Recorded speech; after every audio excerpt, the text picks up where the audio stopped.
এবার ভারতের সবথেকে অন্যতম বড় ওটিটি প্ল্যাটফর্ম নেটফ্লিক্সে মুক্তি পেয়ে গেল সুপারস্টার জিৎ এবং প্রসেনজিৎ, শাশ্বত চট্টোপাধ্যায়, পরমব্রত চট্টোপাধ্যায় অভিনীত খাকি দ্য বেঙ্গল চ্যাপ্টার ওয়েব সিরিজের টিজার। এই সিরিজের প্রযোজক নীরজ পান্ডে, যিনি কলকাতার রাজনীতি, গ্যাংস্টার রাজত্বকে নিয়ে সিরিজটি তৈরি করেছেন। এই সিরিজের সবথেকে বড় চমকটা কি জানেন? বেঙ্গলি ফিল্ম ইন্ডাস্ট্রির সবথেকে বড় দুই সুপারস্টার জিৎ এবং প্রসেনজিৎ এই প্রথমবার তারা একসঙ্গে সিনেমা করতে যাচ্ছেন, তাও আবার হিন্দিতে।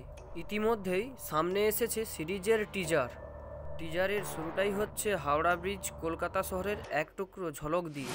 তারপরেই কার্তুজ, বন্দুক, বোমা, গুলি, খুন, রক্ত।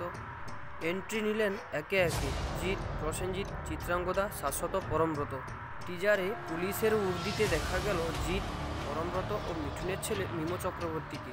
রাজনীতিবিদের ভূমিকায় দেখা গেল প্রসেনজিৎ চট্টোপাধ্যায়কে। টিজার জুড়ে শুধু বোমা, গুলি আর বিস্ফোরণ। অ্যাকশন মুডে দেখা গেল সুপারস্টার জিৎকে। সম্প্রতি নেক্সট অন নেটফ্লিক্স ইভেন্টে হয়ে গেল টিজার রিলিজ। অনুষ্ঠানে উপস্থিত ছিলেন জিৎ, প্রসেনজিৎ, শাশ্বত। প্রসেনজিতের কাছে এই সিরিজের সবথেকে বড় বিষয়টা কি জানেন? প্রথমবার জিৎ ও তিনি একসঙ্গে কাজ করছেন। প্রসেনজিৎ বলেন, আমার এই 40 বছরের ক্যারিয়ারে জিতের সঙ্গে কখনো কাজ করা হয়। জিৎও 22 বছরের বেশি সময় ধরে এই ইন্ডাস্ট্রিতে কাজ করছেন। আশা করা যায় যে দুজনের একসঙ্গে প্রথম কাজ সকলের ভালো লাগবে। সিরিজটি পরিচালনা করেছেন দেবাত্ম মণ্ডল ও তুষারকান্তি রায়। তবে টিজার দেখে ইতিমধ্যেই উৎসাহ বেড়েছে দর্শকদের মধ্যে।